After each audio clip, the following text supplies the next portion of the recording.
But is there any specific way in which it's been more than you expected or less than you expected? Like some concrete prediction you had in 2015 that's been trounced? Unfortunately, I don't remember concrete predictions I made in 2015. But I definitely think that overall, in 2015, I just wanted to move to make the biggest bet possible on deep learning. But I didn't know exactly. I didn't have a specific idea of how far things will go in 7 years. Well, I mean, 2015, I did have all these bets with people in 2016, maybe 2017, that things will go really far. But specifics. So it's like, it's both the case that it surprised me, and I was making these aggressive predictions, but I think maybe I believe them only 50% on the inside. Uh-huh. Well, what do you believe now that even most people at OpenAI would find far-fetched? I mean, I think that because we communicate a lot at OpenAI, people have a pretty good sense of what I think. And so, yeah, we reached the point at OpenAI where I think we see eye to eye on all these questions. So Google has, its custom TPU hardware. It has all this data from all its users, Gmail, and so on. Does it give it an advantage in terms of training bigger models and better models than you? So I think like when the TPU came out, I was really impressed and I thought, wow, this is amazing. But that's because I didn't quite understand hardware back then. What really turned out to be the case is that TPUs and GPUs are almost the same thing. They are very, very similar. It's like, I think a GPU chip is a little bit bigger. I think a TPU chip is a little bit smaller. It may be a little bit cheaper, but then they make more GPUs than TPUs. So I think the GPUs might be cheaper after all. But fundamentally, you have a big processor and you have a lot of memory, and there is a bottleneck between those two. And the problem that both the TPU and the GPU are trying to solve is that by the amount of time it takes you to move one floating point from the memory to the processor, you can do several hundred floating point operations on the processor, which means that you have to do some kind of batch processing. And in this sense, both of these architectures are the same. So I really feel like hardware, like in some sense, the only thing that matters about hardware is cost per flop, overall systems cost. Okay, and there isn't that much difference. Well, I actually don't know. I mean, I don't know how much, what the TPU costs are, but I would suspect that probably not. If anything, probably the TPUs are more expensive because there is less of them. When you're doing your work, how much of the time is spent, configuring the right initializations, making sure the training run goes well and getting the right hyperparameters, and how much is it just coming up with whole new ideas? I would say it's a combination, but I think that coming up with, it's a combination. But coming up with whole new ideas is actually not, it's like a modest part of the work. Certainly coming up with new ideas is important. But I think even more important is to understand the results, to understand the existing ideas, to understand what's going on. Because normally you have these, a neural net is a very complicated system, right? And you ran it and you get some behavior which is hard to understand what's going on. Understanding the results, figuring out what next experiment to run. A lot of the time is spent on that. Understanding what could be wrong, what could have caused the neural net to produce a result which was not expected. I'd say a lot of time is spent as well. Of course, coming up with new ideas, but not new ideas. I think like, I don't like this framing as much. It's not that it's false, but I think the main activity is actually understanding. What do you see as the difference between the two? So, at least in my mind, when you say come up with new ideas, I'm like, oh, like what happened if we did such and such? Whereas understanding, it's more like what is this whole thing? Like, what are the real underlying phenomena that are going on? What are the underlying effects? Like, why are we doing things this way and not another way? And of course, this is very adjacent to what can be described as coming up with ideas. But I think the understanding part is where the real action takes place. Does that describe your entire career? Like if you think back on like ImageNet or something, was that more new idea or was that more understanding? Oh, I was definitely understanding. Definitely understanding. It was a new understanding of very old things. What has the experience of training on Azure been like, using Azure? Fantastic. Microsoft has been a very, very good partner for us, and they've really helped take Azure and bring it to a point where it's really good for ML. And we're super happy with it. How vulnerable is the whole AI ecosystem to something that might happen in Taiwan? So let's say there's like a tsunami in Taiwan or something. What happens to AI in general? Like it's definitely going to be a significant setback. Uh-huh. It's not going to, like, it might be something equivalent to, like, no one will be able to get more compute for a few years. But I expect compute will spring up. Like, for example, I believe that Intel has fabs just of the previous, of like a few generations ago. So that means that if Intel wanted to, they could produce something GPU-like from like 4 years ago. So yeah, it's not the best, let's say.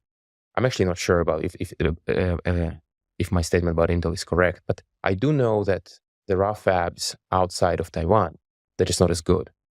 But you can still use them and still go very far with them. It's just a setback. Will inference get cost prohibitive as these models get bigger and bigger? So I have a different way of looking at this question. Yeah. It's not that inference will become cost prohibitive. Mm-hmm. Inference of better models will indeed become more expensive. But is it prohibitive? Well, it depends on how useful is it. Like, if it is more useful than it is expensive, then it is not prohibitive. Like, to give you an analogy, like, suppose you want to talk to a lawyer, you have some case, or need some advice or something. You are perfectly happy to spend $500 an hour, right? So if your neural net could give you like really reliable legal advice, you'd say, I'm happy to spend $400 for that advice. And suddenly inference becomes very much non-prohibitive. Mm-hmm. The question is can the neural net produce an answer good enough at this cost? Yes. And you will just have like price discrimination, different models of different levels. I mean, it's already the case today. So on our product, the API, we serve multiple neural nets of different sizes, and different customers use different neural nets of different sizes depending on their use case. Like, if someone can take a small model and fine tune it and get something that's satisfactory for them, they'll use that. Yeah. But if someone wants to do something more complicated and more interesting, they'll use the biggest model. How do you prevent these models from just becoming commodities where these different companies just bid each other's prices down until it's basically the cost of the GPU run? Yeah, I think there is without question a force that's trying to create that. And the answer is you got to keep on making progress. You got to keep improving the models. You got to keep on coming up with new ideas and making our models better and more reliable, more trustworthy, so you can trust their answers. All those things. Yeah, but let's say it's like 2025 and the model from 2024, somebody just offering it at cost and it's like still pretty good. Why would people use a new one from 2025 if the one from just a year older is, cheap and better? So there are several answers there. For some use cases, that may be true. There will be a new model from 2025, which will be driving the more interesting use cases.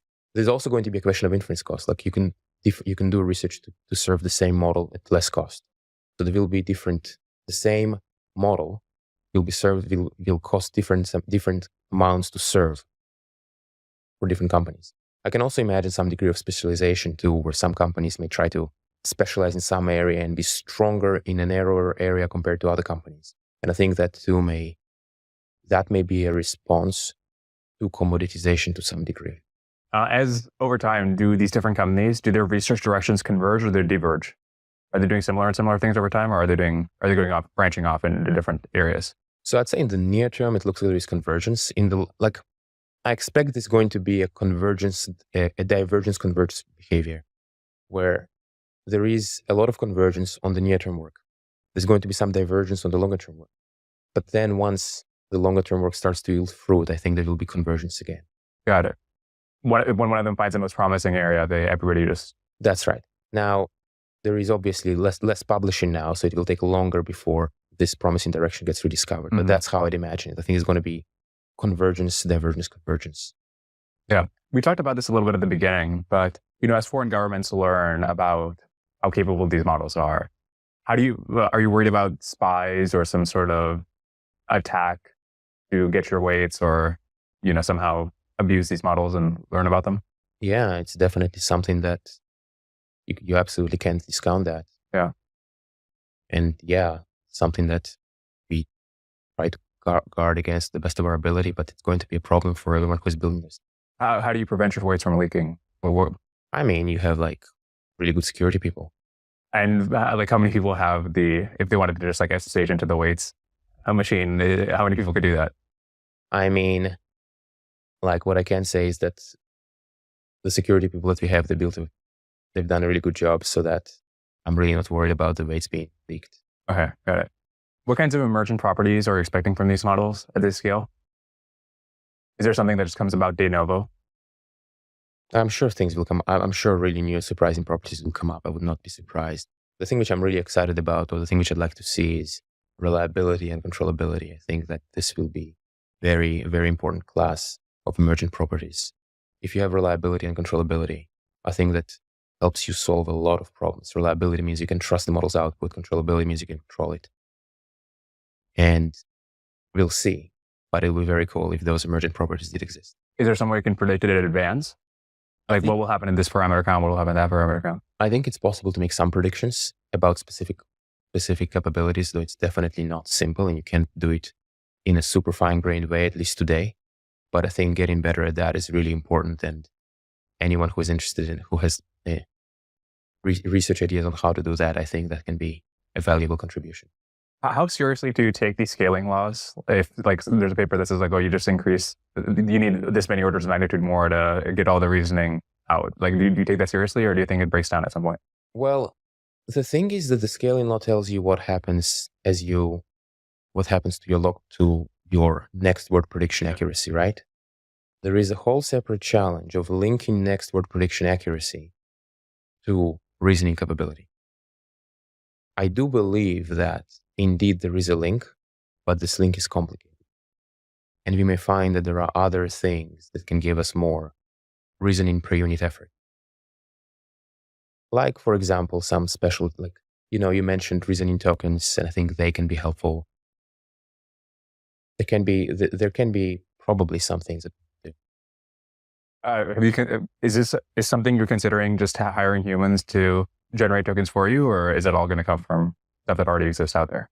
I mean, I think that relying on people to teach our models to do things, especially, to make sure that they are well behaved and they don't produce false things, I think is an extremely sensible thing to do. And isn't it odd that we have the data we need at exactly the same time as we have the transformer at the exact same time that we have these GPUs? Like, is it odd to you that all of these things happen at the same time, or do you not see it that way?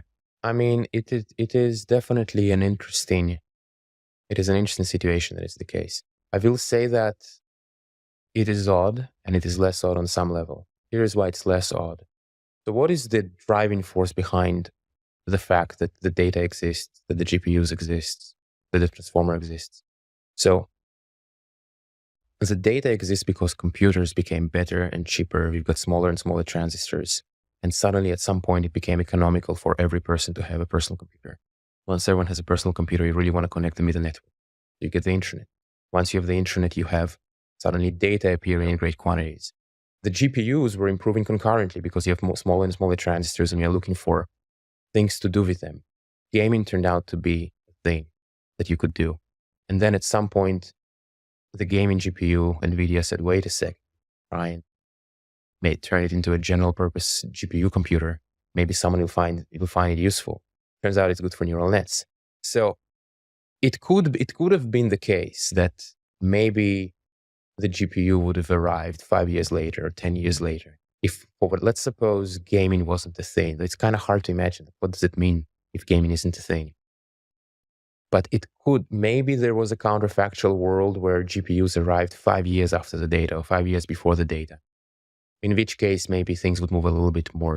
Things would have been as ready to go as they are now. But that's the picture which I imagine. All this progress in all these dimensions is very intertwined. It's not a coincidence that you don't get to pick and choose in which dimensions things improve, if you see what I mean. How inevitable is this kind of progress? So if let's say you and Jeffrey Hinton and a few other pioneers, if they were never born, does the deep learning revolution happen around the same time? How much does it delay? I think maybe there would have been some delay, maybe like a year delay. It's really hard to tell. That's it? It's really hard to tell. I mean, I hesitate to give a longer answer because, okay, well, then you'd have GPUs would keep on improving, right? Then at some point, I cannot see how someone would not have discovered it. Because here's the other thing. Okay, so let's suppose no one has done it. Computers keep getting faster and better. It becomes easier and easier to train these neural nets because you have bigger GPUs. So it takes less engineering effort to train one. You don't need to optimize your code as much. When the ImageNet dataset came out, it was huge and it was very, very difficult to use. Now imagine you wait for a few years and it becomes very easy to download and people can just tinker. So I would imagine that like a modest number of years maximum. This would be my guess. I hesitate to give a longer answer, though.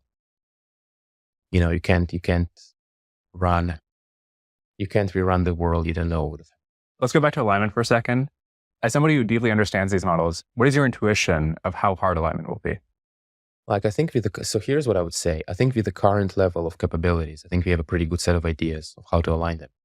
But I would not underestimate the difficulty of alignment of models that are actually smarter than us, of models that are capable of misrepresenting their intentions.